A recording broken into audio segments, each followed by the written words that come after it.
Welcome back to another edition of Wake in the Red Weekly, presented by Footy Talks Live. My name's Michael Singh, and here in lieu of Mitchell Tierney, who is obviously missing today, so we're down one of the three Musketeers. But, it's still us two. I'm joined on my left here by Jeffrey P. Nesker. Jeff, how you doing today? I'm good. Yeah, looking forward to this. I always like it when it's just the two of us because we get more to say. But, one of these days we're going to get into a rip-roaring argument and there'll be no Mitch to separate us. So yeah, hopefully that. So yeah, we have a ton to get to on today's show. Like, we have a lot of Toronto C content, a bunch of news coming out of camp. Of course, we have some Canada soccer news, and we're also super excited to be joined by Meaghen Johnson, who's done some terrific work there for TSN covering the She Believes Cup and Canadians women's national team. So we're super excited to welcome her to the show. In a couple of minutes, she'll be joining us. So, but yeah, let's dive right into things. And yeah, Jeff, let's go. I think it's important that we start at the top of the show with the TFC Bipod Coalition statement. I agree. That was put out by the club yesterday. And essentially, for some background information, is TFC. It looked like TFC asked their Bipod Coalition, who we've had on in the past, in earlier episodes, Mike Newell and company, to put together really a statement about what Black History Month means. I won't read you the entire statement that they put out. Can you? I tried once, and I think that's as far as I'm going to go. It's a bit blurry. My eyes ain't what they used to be. But that's really funny. No, it's pretty legible here, but it is a lot. So I won't. You guys should check it out for sure on Toronto FC's social media channels, and we retweeted it ourselves too. But essentially, what I wanted to get to is that they decided, the TFC Bipod Coalition they decided not to use the statement as a message to really explain what Black History Month is. We've all seen what 2020 has, and it's really been a year of change, right? And we've seen a lot of action being taken, and that's what they were sort of echoing, is that it's not really about, like, I'll read the end quote they had. They said, going forward, Black History Month should not only be a celebration of the past. It should be an opportunity to build a future that should consist of measurable goals to end systemic racism. Together as fans, we can help advance principles of equity, diversity, and inclusion, and change the game. Yep. And of course, in their statement, they outline all the different ways that they've been able to change the game in a very, very, very limited amount of time. I mean, my hat's off to these guys. Really. My hat's off to the organization. My hat's off to the BIPOC Fan Coalition. Let's go through the greatest hits. I mean, we've got a revised fan code of conduct, which we know was something they wanted to do because we spoke to them when the coalition was just basically fresh out of the gate. Cultural nights that aren't entirely military based is a great idea. It's a good thing, and it's inclusive. The change the game. That's $30 million over 4 years. Correct me if I'm wrong. That's $20 million more than MLSE paid for the franchise in 2007. Is it something like that? Yeah. Yeah, exactly. That's a huge deal. And these are. Yeah, I actually spoke to, one thing I want to add to that is I actually spoke to Ali Curtis. I had the opportunity to talk to him last month, and I was asking about TFC's commitment to diversity, equity, and inclusion. And one of the questions that I posed to him is, do you think that this sort of has resonated onto the fan base, the club's commitment, because they're obviously leading by example? And to his credit, he was pretty honest with me. He said, with the pandemic, it's hard to really get a grip on what the fans base is really feeling, because he's not dialed into social media and whatnot. But he said he'd like to believe it would. Right. And of course, we talked a little bit about the TFC Bipod Coalition. And I think these sort of actions by the TFC Bipod Coalition, a committee made by fans, I think it does answer that question. And it absolutely has resonated onto the fan base. And, all the credit to Toronto C and what they've been doing there on that end, because again, it's really important that we start the show off on this now, because these are our values. These are what we also believe, and this is what what should be happening. We should get behind everyone trying to make a difference and, like they said, change the game. I'm not going to be a fool. I'm not going to be foolish enough to say that systemic racism and issues of that ilk are alien to us here in Canada and Toronto. But I am going to say that Toronto is a very diverse city, and this makes me even prouder as a Torontonian, because I love seeing our diversity in action. I love seeing our the way that we've chose to organize ourselves as a society, paying dividends, and these are some serious dividends. I mean, you can't front on this. A revised fan code of conduct has been a long time coming, and that investment of the $30 million towards all kinds of different grassroots things is just unilaterally fantastic. So fantastic, and that's just part of what Toronto FC is doing. There's so much more behind the scenes, and there's so much more to come out, because Ali Curtis hinted to me that this is sort of just the beginning of what they wanted to do, and we're excited to see where this goes in 2021. Because I have an article coming out about this later this month. I can't wait to read it. Nice. It's about TFC's commitment to diversity and how I believe that was their biggest success in 2020, and I'm betting that in 2021 they back that right up, and they continue that movement, because, like I said, I really do believe that this is just the beginning of what I have no doubt trying either. to do.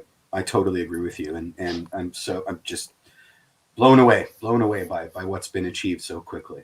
Cool. All right, yeah, let's move on. Let's talk some training camp news and training camp news. Here we go. Yeah, we didn't get to it last week, but Eric Zavalata, he looks like he's on the verge of re-signing with Toronto FC. Christian Jack reporting that a deal is done and just pending an official announcement. Initial thought there, Jeff, on the move. Awesome. Let's not forget he is a MLS Cup champion. He knows the system. Again, it's an outgoing system, but he knows his teammates. He's re-signing for less, so that eliminates the nastiness that was incumbent on him getting the post MLS Cup win salary bump that Bezbachenko was sort of throwing out to everybody, save for Stephen Beitashour. Go ahead. He's re-signing for less? I'm assuming he's re-signing for less. I mean, he was making a lot of money for a third-string center back, right? So $300,000 was roughly his salary budget hit in 2019. Probably took a little bit of an increase even in 2020. Probably. What is Kevin saying? I'd imagine that it probably is. Yeah, probably is slightly less, but TFC fans weren't taking this news too. They weren't too welcoming to this news, were they? Let's put it this way: do you want to pay? Let's just forget about the numbers. Would you rather have your third string center back be an entirely new proposition, or your third string center back be somebody that's both comfortable in the system, and again with the asterisk that the system is undoubtedly going to change, who knows the team, who knows the city, and isn't going to really stiffen at the prospect of playing away for 6 months in East Hartford or whoever, wherever we end up playing Tampa Bay, and even independent of the pandemic, let's say that there is no pandemic, I still think it's a smart move. A bird in the hand is often worth two in the bush, and it's not so long ago, again, to call back to the Beta debacle, where we wanted to upgrade everywhere and anywhere, and we ended up with Agar Akeche and Gregory Vanderveel. So relax, guys. He's a third string center back. He's again. I think he gets a real short shift with TFC fandom. Some of it comes from the Uncle Greg stuff, which is now in the rear view, and some of it just comes from the fact that, maybe he's just fun to hate on, right? Like he's a good-looking guy with a nice smile, like maybe he's just all right. maybe he's just roll there, Jeff. yeah. Get a little too carried away. All right. Fair point. He has become the TFC whipping boy. And yeah, Jeff rated it in the chat. We are talking about Eric Zavalata, who is on the verge there of I also love it when people don't put the hyphen, so re-signing becomes resigning, and then it's just a mess. Some people's biggest pet peeve for sure, but it's pretty common. Anyways, Eric Zavalata, like, he's going to be asked to play a bigger role this year.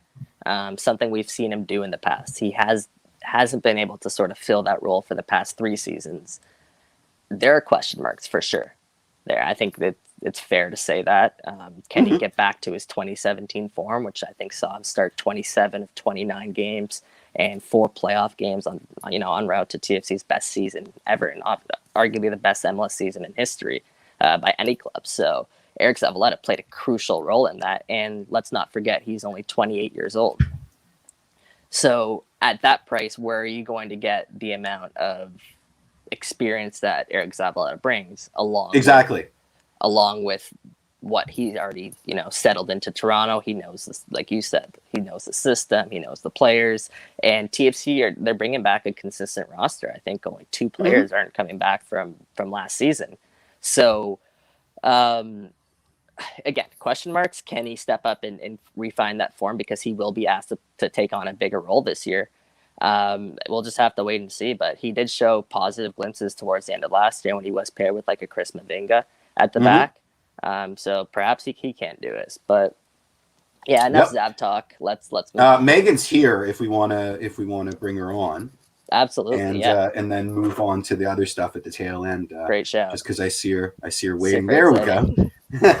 Hey. Ooh, I like this framing. That is a nice. Yeah, she's one-upping us for sure. Of course, we're joined by Meaghen Johnson, who I told you this, privately, but I'm super big fan of your work and what you've been doing covering the She Believes Cup and the Canadian Women's National Team. And thank you, by the way, for joining us. Super excited to have you. Absolutely. Thank you guys for having me, and for your kind words. Really appreciate it. Hey, it's deserved for sure. Absolutely. But let's get right into it. And I wanted to talk a little bit about Canada, of course, and what they've been doing there at the She Believes Cup. And Vanessa Gilles, right? Am I pronouncing that right? Yeah. I think it's Gilles without the S for the French pronunciation. Yeah. Yeah. Okay. Cool. Gilles, Vanessa Gilles, right? Yeah. Exactly. Right. Well, anyway, she might become a household name, and people are gonna learn how to pronounce her name based on the way she's been performing. But she's been create a little bit of problem there at the back for Bev Priestman, and when after her showing it against the U.S., when this team is fully healthy, where do you see Vanessa slotting in there? It's an interesting question, and one I thought of after her outstanding performance against the States. I will say, I really didn't know too much about her. She's been on the roster fairly consistently for the past couple of years, but prior to Thursday, just had the 2 previous appearances. But it's a good problem for Canada to have, I will say, because when we knew that Khadisha wasn't going to be at this tournament, we're like, okay, we have Zadorsky. Who's partnering with her? Is it going to be Quinn? Are we going to slot Schmidt back to center back because she's played there? And I will say, Gilles didn't even really pop into my head as an option, but she is absolutely an option now. I think it's hard to replace that partnership of Buchanan and Zadorsky. I don't see Bev breaking that up when Buchanan is back in the mix. But again, knowing that they have that depth now on the back line and at center back specifically, again, it's a great problem to have. That, okay, we have 3 really strong options now to slot in at center back. Mm-hmm. Do you see a 3 at the back situation maybe against some of the teams where that would... that might be a benefit? I don't know. I will say I was never a big fan of the 3 in the back. I know Kenneth Heiner-Muller really liked his 3-5-2 formation. It worked against some of the lower CONCACAF competition. They could get away with it then. but they got burned quite a few times. It happened in Sweden in the World Cup, most notably. But even I think the first time Heiner Muller rolled it out was in the friendly against Germany in 2018, and literally the first minute of the game, Germany scored. So I'm just not a big fan of three in the back. No question, Canada, their back line is really strong. It's probably their strongest element, but it creates a lot of problems. So I would shy away from the three in the back line myself. You're talking to TFC guys, and that 3-5-2 maybe won us the MLS Cup. So we sort of right. Who else impressed, and on the flip, who may be disappointed? Quinn, I was really impressed with in their first game against the U.S. We'll see, Quinn is another player where they've slotted in different spots. They've played on the back line, they've played in the midfield, but I thought Quinn in the midfield was fantastic. They were disrupting the American attack a lot and really allowing Fleming the freedom to do Fleming things and to create that attack, which was great. It was unfortunate that Quinn did suffer an injury in training. Hopefully they are okay and we can get to see them in Wednesday's match. I think that would be great. Sarah Stratigakis too, obviously she scored Canada's lone goal so far. But I think her goal is kind of an epitome of who she is as a player. She's just that hard worker. She has that grit, that Canadian grit that we love to talk about. So I was really happy to see her get that goal, having not been a part of the senior team since 2017. That was really great to see. I won't say disappointed, but I would really like to see Vienne score, Evelyn Vienne. I know there's a lot of buzz about her. So many people were so thrilled to see her get her first call-up to the national team and get her first international experience. I think it's a matter of time with her, knowing just her prowess as a goal scorer. I don't think we need to press the panic button quite yet that in 2 appearances and not even starts yet for Canada, she hasn't scored yet. I think good things are coming from her for sure. Yeah, would you chalk that up to the fact that she's not playing with the proper mix of players that would support the kind of game that she plays up front, or just opportunity? I'm not sure if it's a question of personnel. I think it just might be a matter of her adapting to the international game. I had the chance to talk to her in the weekend, and she said what she's learned so far is on the international stage, it's a lot quicker. And she said she needs to just learn to release the ball that second earlier, or get that touch in a second earlier. So I think it's just a learning curve for her.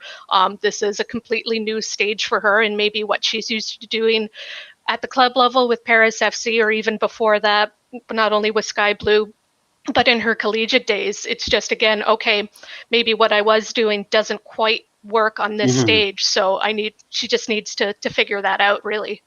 Yeah, it's interesting. And she could be the answer to this next question, but Meaghen, great segue. Canada's biggest problem is still very much their inability to score. And, what is going on in front of goal? And is there someone, other than Christine Sinclair, that can consistently put the ball in the back of net for the Canadians? Right. You're absolutely right. That dark cloud that has been hanging over Canada for how many years is, if it's not Sinclair scoring the goals, who is? Yeah. And unfortunately, Canada, hasn't really done a lot to dispel that in this tournament. I will say, to try to look at things glass half full, they're creating a lot of chances, and that hasn't always been the case with the team. They're creating some grade A chances, especially against the Americans.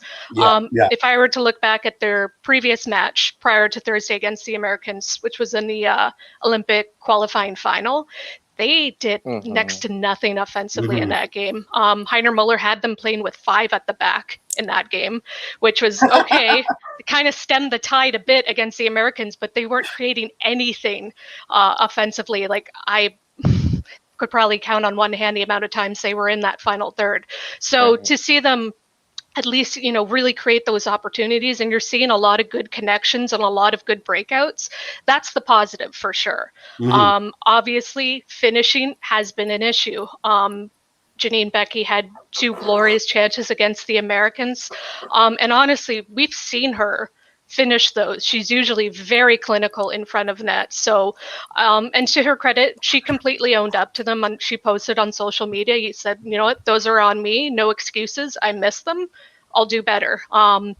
Jessie Fleming, similarly, she had a couple of great chances in the Argentina game. Great chances, yeah. Yeah, again, glass half full. They're creating the chances. They do have the personnel and the players on the pitch that we know can finish those. It's a matter of finishing them. So hopefully against Brazil plays a little more wide open, and Canada often seems to fare well against them just because, at least from a defensive standpoint, Brazil doesn't tend to be as organized on their back line. So that does create those openings for Canada that they usually take advantage of. So I think we could see some goals from Canada in tomorrow's match. Yeah. That was my last question, the Brazil preview. So I'll save some of that for later. But I noticed a rather precipitous drop off in high quality chances between the American game and then the follow up against Argentina. Was that just me? Was it because I was hungry and needed a nap, or do you agree with me? Like I thought that they were very probing in the first game. Really, really good chances, lots of interplay, nice overloads. And then the Argentina game became a long ball, Hail Mary, desperation. It felt like I was watching the LA Galaxy sometimes, like just aimless crosses, right? To nobody in particular. And that bothered me. I loved the goal, but I don't think I've seen an uglier one in a very long time. So, sort of rolling that into the Brazil preview, like what Team Canada do you think we're going to see for game number 3? I think it'll be closer to the one we saw against the Americans. Again, maybe that's just me being optimistic. I think with Argentina, what you saw, Canada has difficulties and has had difficulties against those teams that just bunker down and play 10, 11 players behind the ball. You see that in a lot of the CONCACAF tournaments where obviously teams do that against Canada and hope in a prayer that they get something on the counterattack. And yeah, as I said, Canada's just historically, at least in recent years, they've really had trouble breaking through those low blocks. And as you said, it's just a lot of, okay, play to the wings, cross it in, see what happens. And they're just lacking that final touch or that final bit of creativity, or also just for someone just to be a bit selfish, just drive at their back line and take it themselves, or just take that final shot. They're often looking to pass when they're in a scoring opportunity themselves. So I think, looking ahead to Brazil, I think it will be closer to the Americans. First of all, Brazil is not going to bunker down. They're not going to play that low block. As I said, they don't tend to be as organized on their back line as, well, the Americans. Obviously, Argentina, that was their game plan. So it's going to create a lot more opportunities for Canada. So I think we'll see a bit more from them offensively in that game. Yeah, I'm expecting a track meet. I mean, producer Kev just said, here, I'll bring it up. Brazil is a 3-1 favorite to beat Canada tomorrow. Do you agree with those odds? Seems a bit harsh. Yeah, that is a bit harsh, I would say. I know Canada, their 2 most recent matches against Brazil haven't gone well. The Tournoi de France last year, it was a 2-2 draw. Canada did come back. They were 2-0 down, and they came back to tie in, I think it was the final 20 minutes of the game. So there was that. Before that, they lost 4-0 to Brazil. That was just very ugly. That was post-World Cup and was not a good game at all. But again, I think Canada historically, despite the 2 most recent results, they fare well against Brazil. I think it lends to their style a bit, having a bit more of an open game. It's always a physical battle, which I think often lends to Canada's strengths as well. So I think it's a bit harsh to say the odds given in that game. I think it's, again, Canada being underestimated a bit. I agree. Yep. Both if I bet on sports, I would take those odds. But I don't, so. Both of those teams are tied in the FIFA World Rankings, and I think they're both ranked 7th or 8th. So yeah, that does seem a little bit harsh. Jeff, I'm gonna steal your question here. And of course you are. I'm gonna ask Meaghen. I want to ask you about Bev Priestman and the job that she's done so far. So, sort of, can you give us a little bit of a Bev Priestman report card, and what do you think? So far so good, I will say. Despite obviously the struggles on offense that we've talked about. I think she's instilled a lot of confidence in the team, and I think you really saw that against the Americans, where Bev, for this past week, 2 weeks, she's repeated bravery, brave so many times in all of her media availability. And she said, that's what I want from the players. And I think that's what you saw, is that this Canadian team wasn't afraid of the Americans, despite all the hurdles piled against them, not having played for almost a year, missing obviously some very key players. They could have used all those excuses just to go out and we tried. But you didn't see that. You saw them really take it to the Americans. In a lot of ways. And I think with Bev too, what we've seen so far, and I think she might be taking a page from John Hardman's book a bit here, but just talking about bravery, she's not afraid to let those younger players on the pitch and give them the opportunity. Now, part of that is just the roster realities right now. Again, missing key players. In the last game, Quinn was injured. Obviously, Sheridan was injured, and Gilles has gone back to France now.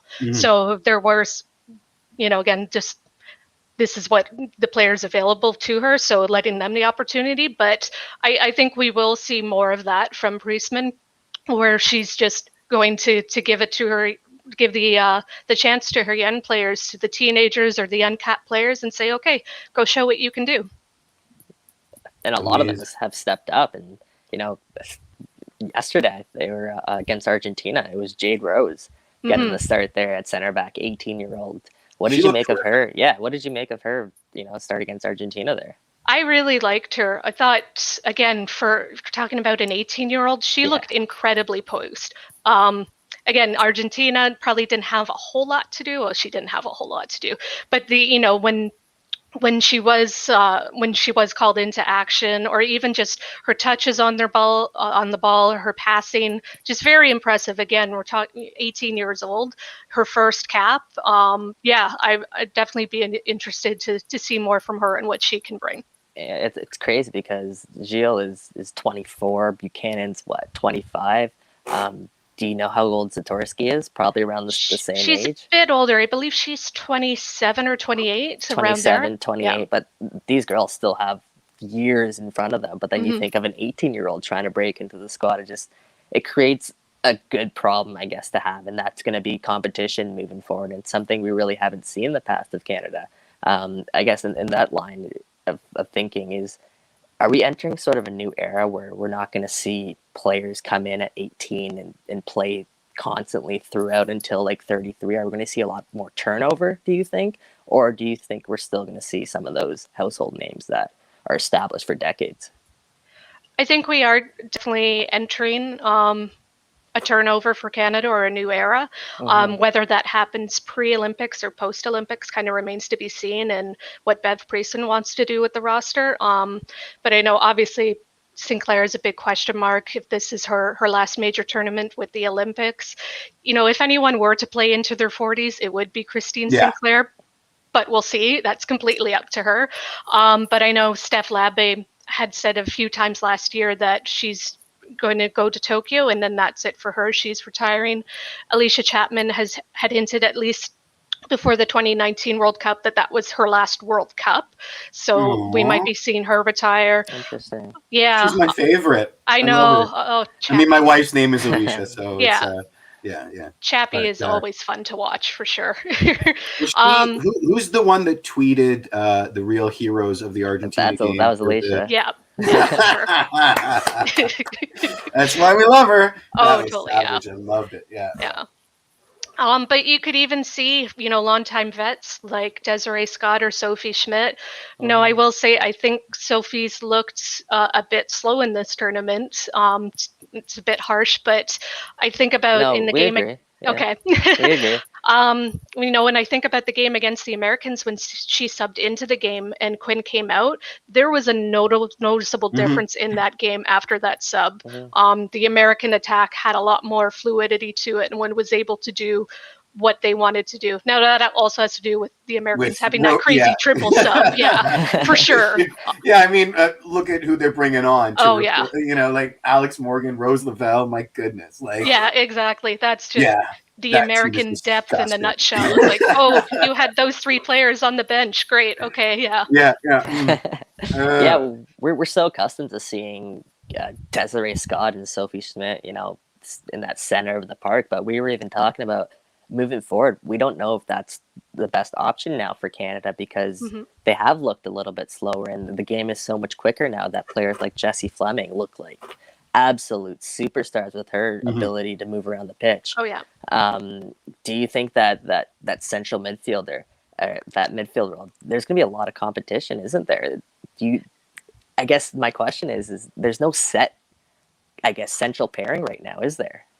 No, there's not. I think you have Fleming. I think she's a lock for sure. Yeah. And then beyond that, there's a lot of competition, not only like as her partner, but even looking at the holding midfielder role that Scott has held for how many years now. I think you could see a lot of competition. Quinn has slotted into that role before, and they've done well there. Julia Grosso, who we haven't seen yet in this tournament, she's done well in that role in the past too. So yeah, I think besides Fleming, looking at that trio in the middle, it as you said, it's completely up for grabs, I would say, for sure. And even with the play of the fullbacks here at the tournament, it opens up some options for potentially Ashley Lawrence even moving up and slotting into that central midfield. And just, I think the theme of this tournament is Bev Priestman's done a great job at having other players step up, and it creates options for them moving forward, which, you know, heading into the Olympics, that's everything that we could ask for. One last question for me before we let you go, and I want to ask a little bit more about Jessie Fleming. And a lot of people were critical of her staying in school for as long as she did and doing her 4 years there at I forget actually the school that she went to, but she did her 4 years there at university, and then she turned pro obviously at the age of 22, moving over to Chelsea. Do you think that has stunted her development a little bit?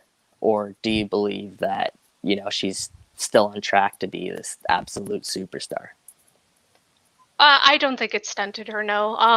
I can understand the criticism for sure, because I think you saw with her time at UCLA that she was beyond the collegiate level for sure. She, you know, to kind of use the phrase, she was a woman playing with girls, I think. But we know how important her schooling was to her, and that she was going to finish her degree, and all the credit in the world to her for that.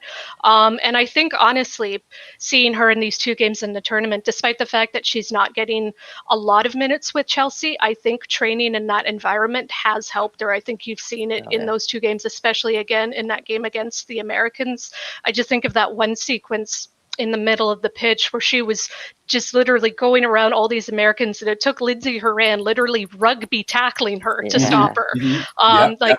That's Jessie Fleming in a nutshell, right? That's what she can bring for Canada. So I don't see her development being stunted at all. Agreed. She's looked absolutely fantastic out there, and even against the Americans, she looked like one of the best midfielders out there, and she's proven that she could play with the best of them. So super excited for me. Jeff, do you have any more questions for Meaghen? I mean, I was going to ask, just maybe opening a can of worms, but say if the Olympics don't happen, what is the knock-on effect to the program? Is it scorched earth? We're not playing again until everyone's vaccinated, or do you see other opportunities? Good one. It is a good question, and I'm not sure I have the answer for it. I guess the concern would be that, the Olympics don't happen, which are very much a question mark. If you look at what happened to Canada last year, they didn't have anything, no camps or anything, while other teams, especially those top 10 teams, were able to at least get a friendly in. There was obviously Euro qualifiers going on as well. So I would be concerned that Canada would, just remain off the pitch again and fall into that lapse again. Obviously, hope that wouldn't happen, especially as you would then look forward to, okay, now we have World Cup qualifying coming up in a year. Let's get ready for that. And I don't have that answer for you. For sure. It's a big question mark, and it would be a concern that Canada soccer would just go, okay, no Olympics, well, let's have a wait and see approach. Yeah. What we were talking about was potentially, obviously the problem with the Olympics is that there's so many sports and so many athletes from so many different countries coming together. What if it was just soccer, a women's World Cup that was in a bubble, where maybe Canada, Argentina, have perhaps maybe 16 teams that can come together?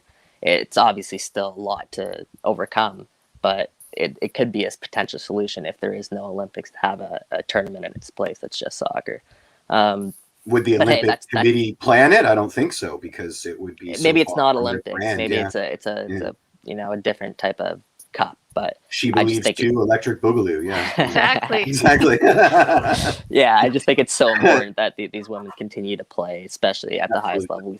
We see like they said that it's a different level when they get up there. So we can take some comfort in the fact that American game, after that layoff, they still hit the ground running and they were very committed. So absolutely, yeah. We can definitely take some comfort in that even if there is another year layoff, which is not something any of us want to happen, at least we've seen some proof that it's not as horrific in terms of delaying development and things like that. So, So here's to hoping we don't have to cross that bridge. Exactly. But anyways, Meaghen, thank you so much for your time. Thank you so much for coming and chatting. Insight was exactly why. Yeah, it's exactly why I wanted to have you on here. Awesome. Like I said, thank you guys so much. Really appreciate the invite. Of course. Cheers. And we'll see you soon. Yeah, we'll see you soon. Wow, that was awesome. Good of course. Story on that guest. Meaghen, I really Meaghen Johnson. She does some great work there for TSN. You can follow her on Twitter. I'll spell her name out because it is a little tricky, but I do recommend checking out her work. It's Meaghhen. Sorry, Meaghhen Johnson. You can follow her on Twitter. Yep. So let's move on. So, we're going to veto the talk of the new coaching staff until we get to know them a little bit better. Yeah, really. It's worth mentioning, though, and TFC obviously announcing their new coaching staff that's going to be joining Chris Armas on the touchline. You got Javier Perez, Ian Russell, Ewan Sharp, and John Conway. Conway, obviously, with Toronto FC for a bunch of years as the goalkeeper coach, so it's good to see him back.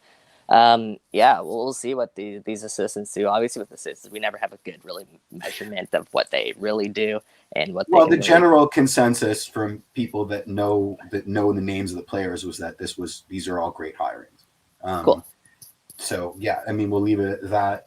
It's you got a new sports science guy, which is great because here come the injuries. Here they come. Justin Morrow properly re-signed with the club, even though it's not official. Same thing. He's got a calf issue. Achara. You're just breezing through, eh? Crap. Achara. So that's crappy. Let's talk about Justin Morrow a little bit. And obviously, he had his calf injury that held him out of the playoffs last season, held him out of a little bit towards the end of the year, and with everything that he was dealing off and on the field, I mean, no one really could fault him. 2021 start of it, you're going to see a little bit more of the same thing. That being said, I do expect Justin Morrow to get fully healthy. I mean, he was on this show and he was telling us how much he was ready to, kind of come back, and he's looking forward to. He still has a lot of juice left in him, is what he was saying, and I agree. It just we need to get him healthy first, and I think this is sort of that first step. It's probably still an injury that's lingering from last year, and once he's back, fully healthy. Let's get him going. So for now, I expect RO or Richard Larea to be manning down that left back position. Kevin, my goodness. Along with Matt DeRosa there at the back, who's obviously the rookie that they drafted. And then let's talk Achara, because Steve Buffery had this tidbit, which is great get, because we were all wondering about it, and we talked about this a little bit, but it looks like Achara is going to be out a few more months for Toronto FC, as he's obviously recovering from an ACL injury that he suffered in July, preparing for the MLS is Back tournament. Any surprise there for you? Not really, because we didn't hear much about training and that sort of thing, so I started to get the inclination that he was maybe not at 100% health. I mean, it still sucks to see it written out and therefore made official by virtue of being written out. Out a few more months means when we play the Can Champ, he's not in the squad. Right. But we could get blessed with more COVID delays and other shenanigans, and it may not be as big a deal as we're making it out to be here on February 23rd. Well, yeah, I think that's the thing. I mean, he hurt his ACL or his ligament in July, and if you tear something like that, you're going to be out close to a year. Shed a tear for Jordan Morris. That's just, seriously, shout out Jordan Morris and sending him our best wishes. But that sucks. In terms of Achara, he was by all accounts sure ahead of schedule, but why risk that with a 23-year-old? There's just no point in making sure he's ready for the first game of the season if that's a risk. Give him all the time that he needs. He's going to be a member of Toronto C for a long time is the hope. Get this guy fully healthy, and then get him going. Ease him in. There's no need to rush Achara back. So yes, sure, disappointing that he won't be back for a few months, but at the same time, I'm happy that the club is being cautious on that note. 100%. This kind of segues into. I'm going to add something here, and let's talk about Ayo Akinola and the Canadian men's national team camp. That the Mitch isn't here. But we need to mention his savage tweet because it was savage. But the preliminary roster for the men's Olympic qualifying was named, and there's 50 names, obviously, on each team. That's just the pool that they can choose from to draw what will be probably close to 20-something, 23, 24 names. And on that roster, there were 8 Toronto FC players, 10 CPL players, 10 Canadian Premier League players, but Ayo was omitted from that. And we took a look at the US's roster, their 50-player pool list that was named. And guess what? No Ayo Akinola. So it got us scratching our heads a little bit. And what's going on here with Ayo? And speculation at first was, as Mitch pointed out, was that Ayo was sort of waiting to make his decision because he's obviously eligible to represent both the United States and Canada. And it got me thinking, though. Ayo Akinola missed January training camp with an injury, an undisclosed injury. And obviously it was out of his control. He couldn't go to camp. He's still yet to partake in Toronto FC training camp. We learned that from Chris Armas last week, is that he's still recovering from an injury. Is this injury related, perhaps? Probably. That would be my bet, because the Olympic qualifying takes place next month. And if Ayo Akinola is not on the field training, what are the odds he's going to be ready to participate in Olympic qualifying for one of Canada or the United States?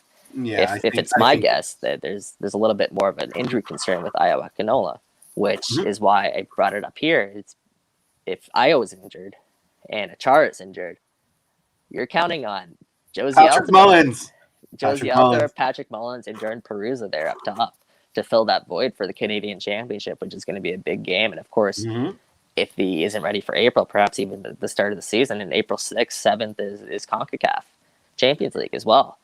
So instead of talking about Pozuelo, can we talk about why TFC shouldn't sign Rafael Santos Borre now that we're down to Josie, Mullins, and Peruzza, and you say we still don't need a number 9?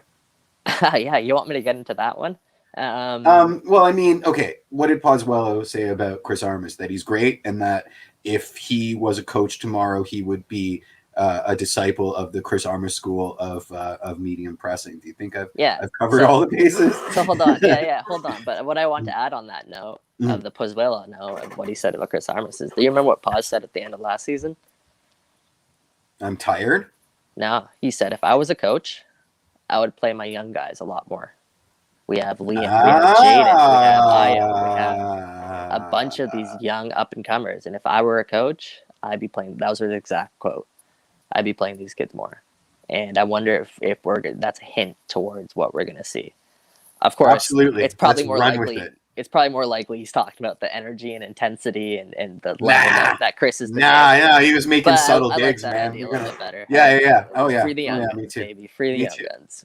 Me too. All right, Borre. That's hilarious. Bore me with Borre. Let's go. All right. So this is a big one. And I'm just going to bring up this comment here since it segued. It's why, obviously, Toronto FC have been linked to Rafael Santos Borre, and we've talked about it on this show for weeks. And here's why I think Toronto FC shouldn't sign Rafael Santos Borre. Sam Stejskal of The Athletic, he had a lot of the details, but he reported more about the under-22 player initiative, which is going to be implemented this season. It's not been finalized yet. The details haven't come out, but this is a report that he has.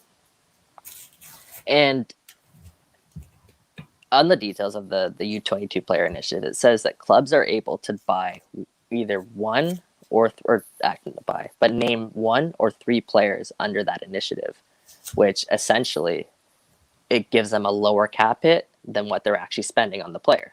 So hypothetically, you could pay a young player $500,000, $600,000, but their cap hit only comes out at $150,000, let's say, right? Which is great. You can only use three of those if one of your designated players is under the age of 22. So in order to activate the BOGO sale, one of your DPs needs to be purchased at the regular price at the right age rate.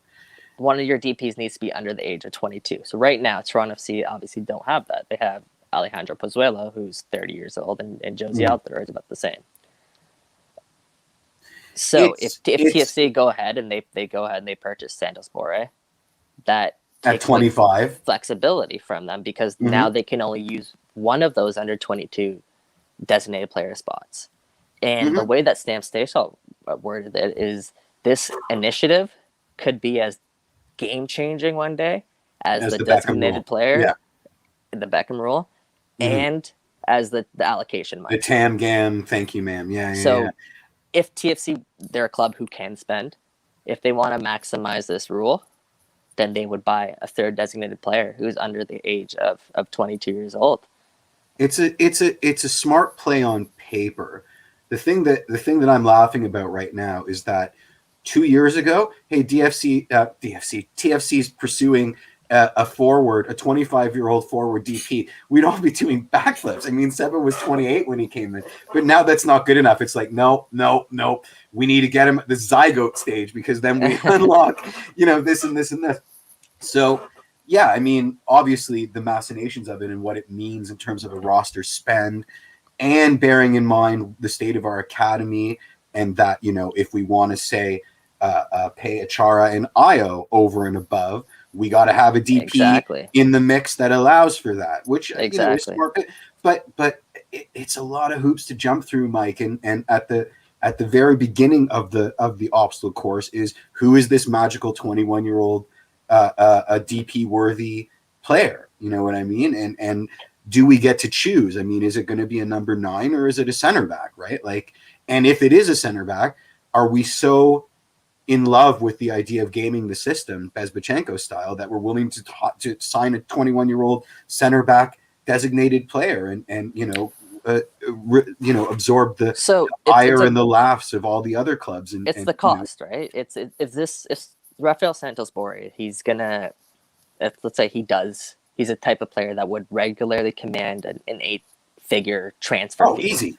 Right? So if he is that player, then it might just be worth foregoing the extra 2 maximum under 22 player initiative spots and just settle for the 1 and go ahead with Santos Borre. And then when Josie Altidore, obviously, when his contract ends up, and that would be my play. In a cold, heartless logic, that would be my play. I wouldn't be worrying about Borre. I'd be thinking about what happens when we've got Josie's spot clear. In a cold soapboxing, no emotion, totally logic, because I'll put it this way. Santos Borre was on par to be a 30 million euro player before the pandemic hit. And if you look at his transfer market value right now, he's a steal.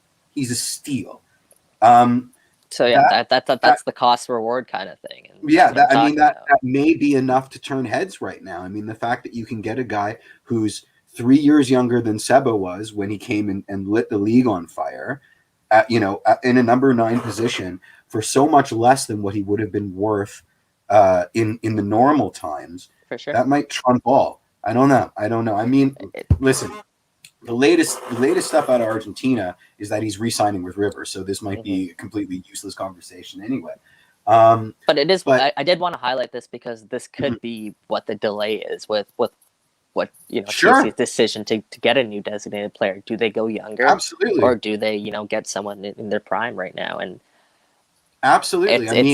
it's one you that, know, that they're gonna have to talk about, and it's one that in my opinion, with the up and coming young talent that Toronto FC have on their roster, they might have time to perhaps buy a year or two without using it, and then perhaps use it on one of the younger guys. well, do we get 5 spots if we sign a 21-year-old now, and then when Josie's out, we sign another 20-year-old? Like, No, it doesn't work. It's Oh, either man. either 3 or 1, from my understanding, for based on Sam's Nah, reporting I'm there. writing them a strongly worded letter. I want more.